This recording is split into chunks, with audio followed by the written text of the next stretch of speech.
যেহেতু হেলফুল ফুজুল সংগঠনের নাম, দাওয়াতও আমাদেরকে দিতে হবে, মোহাব্বতও আমাদের করতে হবে। কথা ঠিক না ঠিক?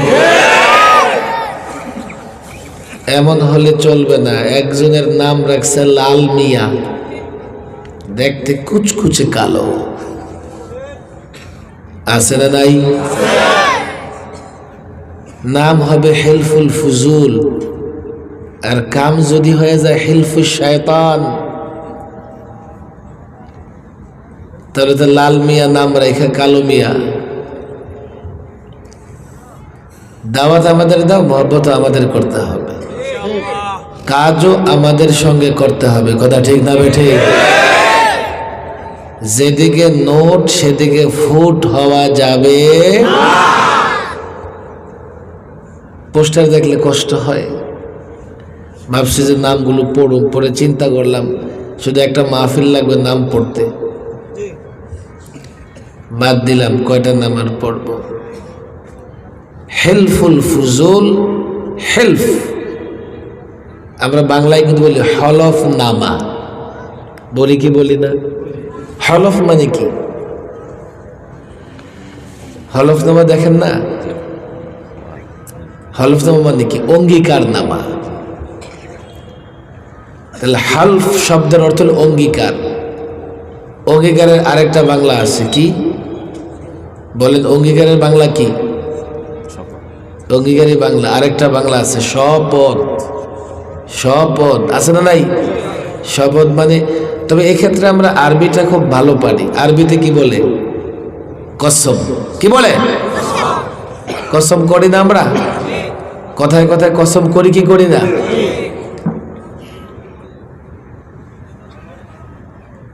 যুবকদের ফুজুল বা আবুল ফজল বা ফজাইল,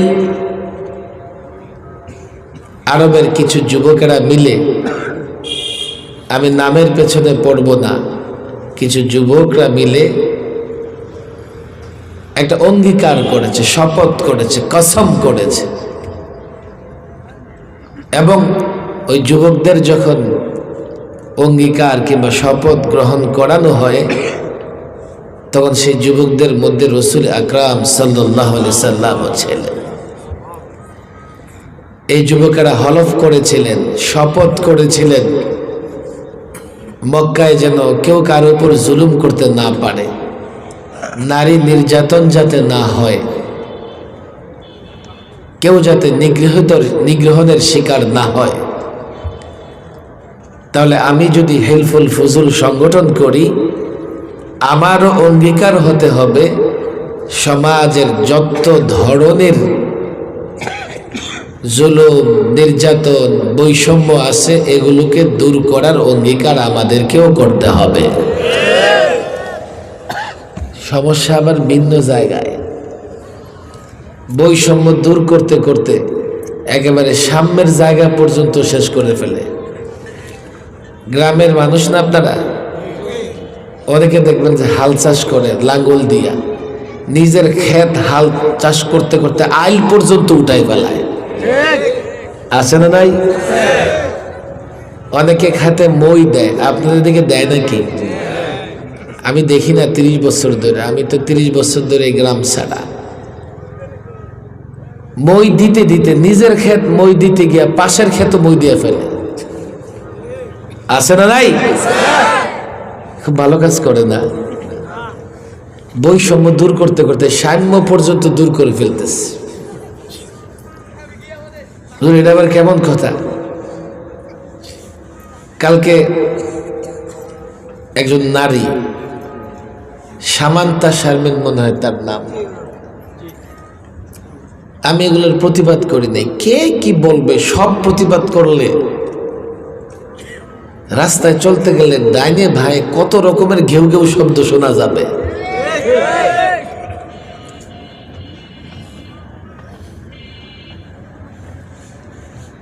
ইসলামের নীতি বুঝতে হলে ওই আকল থাকতে হবে, আকল থাকতে হবে। মানুষ দেখবেন যে দেয়াল যখন বানায় তো মাঝে মধ্যে আবার 1 ইট পরিমাণ ফাঁকা রাইখা দেয়, রাখে কি রাখে না?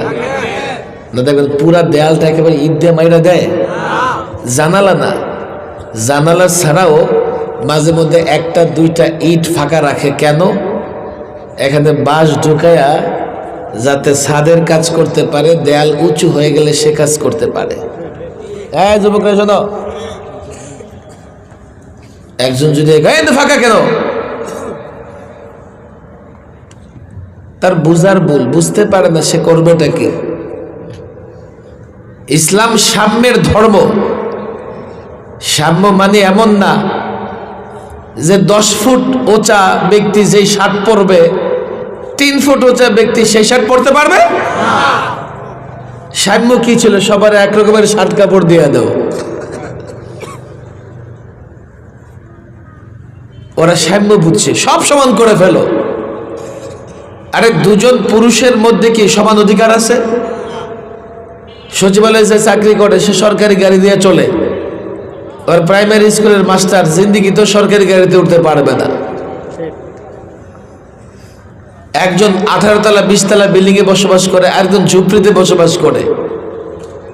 এত সমান অধিকার কি? সব বিল্ডিং ভাঙ্গা সবার ঝুপড়ি বানায়া দাও। হুজুর কি বলতেছেন বুঝলাম না, খেয়াল করো।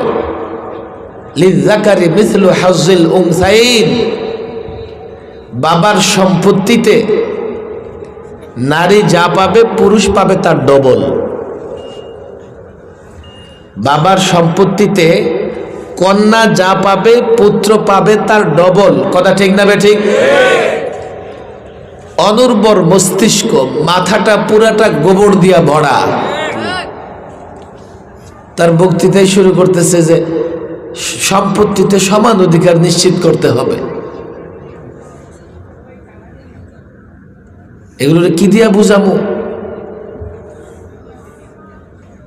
নারীকে যা দেওয়া হয়েছে, এখানে একটা কথা মুখস্থ করবেন, মনে রাখবেন, ইসলাম নারীকে সমান অধিকার নয় অগ্রাধিকার দিয়েছে। ইসলামে নারীর অধিকার পুরুষের চাইতে বেশি। এমন হাজারো ক্ষেত্র আছে এমন যেখানে নারীকে বেশি অধিকার দেওয়া হয়েছে, মর্যাদা দেওয়া হয়েছে। তো বাবার সম্পত্তিতে নারীকে দেওয়া হয়েছে ছেলের অর্ধেক। এই একটা জিনিস সামনে নিয়ে আইয়া ওরা বলছে না, ইসলামে তো নারীর অধিকার নিশ্চিত করা হয় নাই।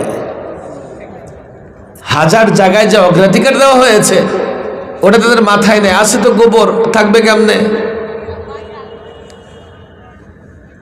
এখন প্রশ্ন হলো, এই জায়গায়ও কেন নারীকে পুরুষের সমান সম্পত্তি দেওয়া হলো না? ভাইরে, আপনি একজনকে দায়িত্ব দিবেন বেশি, তো তার বাজেট বেশি হওয়া লাগবে না? দায়িত্ব দিবেন কম, তার বাজেট কম হবে। আপনি টিনের ঘর উঠাবেন, মিস্ত্রি বলবে যে 2 লাখ টাকা দেন, পুরো ঘর কমপ্লিট করে দেব। কাল আপনি বলছেন না আমি 6 তলা বিল্ডিং উঠাবো, তো মিস্ত্রি কি বলবে? 50 লাখ লাগবে। নারী পুরুষের যে বাজেট, এটা তাদের দায়িত্বের উপরে নির্ভর করে। খেয়াল করেন, নারীকে যে পুত্রের বা পুরুষের অর্ধেক দেওয়া হয় পুরাটাই বোনাস, বোনাস, খরচ নাই।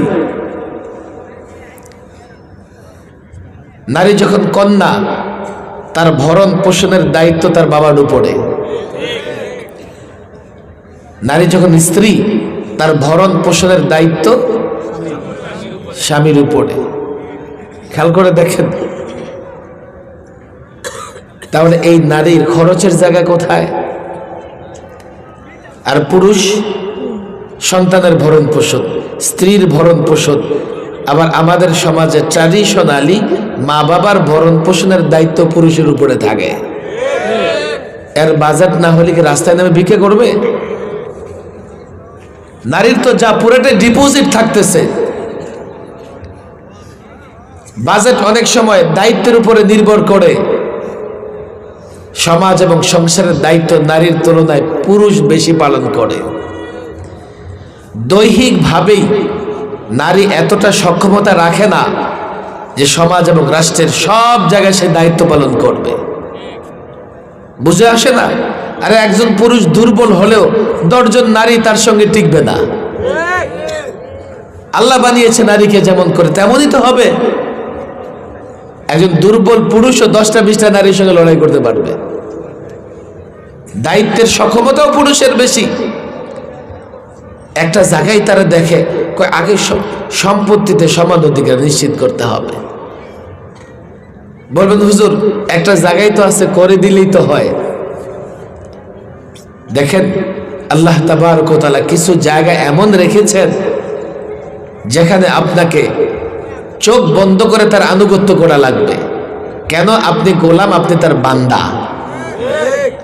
সব যদি আপনার মন মতো দিয়ে দেয় তা আপনি যে গোলাম বান্দা এটা পরীক্ষিত হবে কিভাবে? কিছু বিষয় আল্লাহ তাবারক ওয়া তাআলার হিকমত আছে। আমি যা বললাম সবাই হিকমত বুঝবে না, সবার এটা বোধগম্য হবে না, তারপরেও আমি গোলাম হিসেবে আল্লাহর নির্দেশ মানতে হবে। কথা ঠিক না বে ঠিক?